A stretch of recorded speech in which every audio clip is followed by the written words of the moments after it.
আসসালামু আলাইকুম। আজকে ৫০০ কোয়েলের ডিম আবার মেশিনে দেওয়া হবে। কারণ কালকে আমার সাদা কোয়েল পাখির ডিমগুলো সেটার থেকে হ্যাচিং এ চলে গেছে। এখন ওই জায়গাটা খালি হওয়ার কারণে আমি আবার ৫০০ ডিম ওই জায়গায় দেওয়ার জন্য চেষ্টা করব। কারণ আমার এই কোয়েল পাখির ডিমগুলা এখন জমে গেছে অনেকগুলো। আর এগুলো হচ্ছে যে আমার নিজস্ব বীজ ডিম। সবচেয়ে ভালো জিনিস হইলো আমার বীজ ডিমগুলো অনেক বড়, বড়। মাশাআল্লাহ মোটামুটি ৯০-৯৫% আমার বাচ্চা ফুটে। তাই আমি আমার নিজের বাচ্চা দিয়েই ফুটাই। আর চেষ্টা করি ডিমগুলো আমি কাউকে বিক্রি না করার জন্য। তারপরেও মানুষ যখন বেশি আশা করে আমার কাছ থেকে তখন আমি আবার অনেক সেল করে দেই। ১ম এ এই বোলের মধ্যে আমি একটা আমাদের বাসায় বোল বলে, আপনাদের বাসায় কি বলে আমি জানি না। ওটার মধ্যে জীবাণুমুক্ত করার জন্য পটাশ দিয়ে দিলাম। ডিম ছেড়ে দেওয়ার পরে ওই ডিমগুলো ধুয়ে একেকটা কাপড়ে রাখলাম। তারপরে একটা করে আমি ট্রেতে সাজানোর চেষ্টা করতেছি। কারণ সাজিয়ে তারপরে আমি মেশিনে দেবো আরকি। আর আল্লাহর রহমতে আপনাদের দোয়ায় আমার এত পরিমাণ মানে বাচ্চার চাহিদা আসে যে আমি এতগুলা বাচ্চা উৎপাদনও করতে পারি না। যে এত পরিমাণ চাহিদা আসে। হ্যাঁ, আমার পেজটা ছোট। তবে আমার আগের পেজটা ছিল যেটা আমার কোনো একটা কারণে নষ্ট হয়ে গেছে কারোর চক্রান্তে। তাতে কষ্ট নাই। তবে আপনাদের ভালোবাসায় যে এত পরিমাণ অর্ডার আসে আমার যা আমি মানে কি বলবো আমি নিতে পারি না। আমার যদি আমার খাতার মধ্যে যে লিস্টটা করে রাখছি ওই লিস্টটা যদি আপনারা দেখাইতে পারতাম তাহলে আপনি বুঝতে পারতেন যে আমার কি পরিমাণ অর্ডার আসে।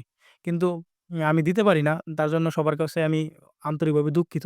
আর সবচেয়ে বড় কথা হইছে যে আমি উৎপাদন কম করি। আমার ২ টা মেশিন তারপর আমি উৎপাদন কম করি। কারণ হইছে আমি চাই যে আমার বাচ্চাগুলা যেন সুস্থ হয়। মানে আমি চাই A গ্রেডের বাচ্চাগুলো মানুষকে দেওয়ার জন্য। কারণ একজন নতুন খামারি বা একজন নতুন ব্যবসায়ী বা হঠাৎ করে কেউ শখ করে পালার জন্য যে চেষ্টা করে, ওই সময় যদি আমি একটু খারাপ বাচ্চা দেওয়ার চেষ্টা করি, তারপরে গিয়ে অসুস্থ হয়ে গেল।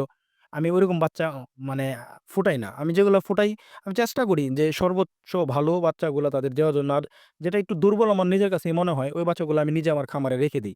আবার ওইটাকে আমি নিজে ওষুধ খাওয়াই। তারপর আবার আমি 0 বাচ্চা বিক্রি করি না। কারণ 0 বাচ্চা বিক্রি করার পরে কেউ যদি নিয়ে আবার ব্রিডিং করতে চায়, ব্রিডিং করতে পারে না ভালো করে, তার বাচ্চাগুলা মারা যায়। তাহলে খুব কষ্ট লাগে। একটা বাচ্চা যখন মারা যায় তখন নিজের কাছে খুব খারাপ লাগে যে একটা বাচ্চা মারা যাইতেছে। তখন এই কারণে আমি ৫ দিনের পর থেকে আমার বাচ্চা বিক্রি করি।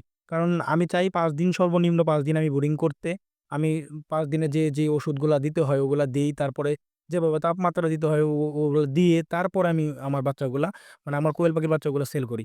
আর শুধু কোয়েল পাখির বাচ্চা তা না, আমি টাইগার মুরগির বাচ্চা এবং ফার্মি মুরগির বাচ্চা, এরপর সিল্কি মুরগির বাচ্চা সব সেম। মানে আমি ১০ দিন ৫ দিন ব্রিডিং করা তারপরে আমি সেল করি। আর আমি চেষ্টা করি যে যতটুক সম্ভব সবাইকে একটু ভালো বাচ্চা দেওয়ার জন্য। তবে সবচেয়ে বেশি বড় কথা হইছে যে আমি অর্ডার নিতেই চাই না। একেবারেই কম নিতে চাই। কারণ হইছে যে আমি দিতে পারি না। মানে এত পরিমাণ অর্ডার আসে যে বলার বাহিরে। আপনারা সবাই আমার জন্য দোয়া করবেন। আর এই যে আমার আজকে যেই ৫০০ কোয়েলের ডিম ভিতরে দেওয়া হলো, এগুলা একজনের অর্ডার আছে। এখন আজকে দিচ্ছি ঠিকই, কিন্তু দেওয়ার আগে এক ভাই নারায়ণগঞ্জ থেকে আমাকে কল দিছে। আগে মেসেজ করে তারপরে কল দিছে যে রিকোয়েস্ট করলো যে, "ভাই আমাকে যেভাবে হোক আপনি ৫০০ বাচ্চা দেন।" তারপর আমি ওনাকে অনেক না করলাম। তারপরে উনি রিকোয়েস্ট করতে লাস্ট পর্যায়ে বললাম, "তাহলে আচ্ছা আমি বাচ্চা নিতে পারবেন। আমার কাছ থেকে সর্বনিম্ন ২০ দিন লাগবে।" উনার উদ্দেশ্যে আজকে আমি এখানে ৫৩৪ টা ডিম দিলাম। দেখি আল্লাহ রিজিকে কয়টা ফুটায় আর উনার রিজিকে কয়টা রাখে। সর্বশেষ একটা কথা আপনাদের বলি যে, কারো ক্ষতি করবেন না। আমার একটাই কথা আপনাদের কাছে থাকবে বা আপনাদের কাছে আমার একটা উপদেশ হিসাবেই নিতে পারেন, ছোট ভাই হিসাবে, যে কারো ক্ষতি করবেন না। যদি পারেন উপকার করেন, না পারলে ক্ষতি করেন না। আসসালামু আলাইকুম।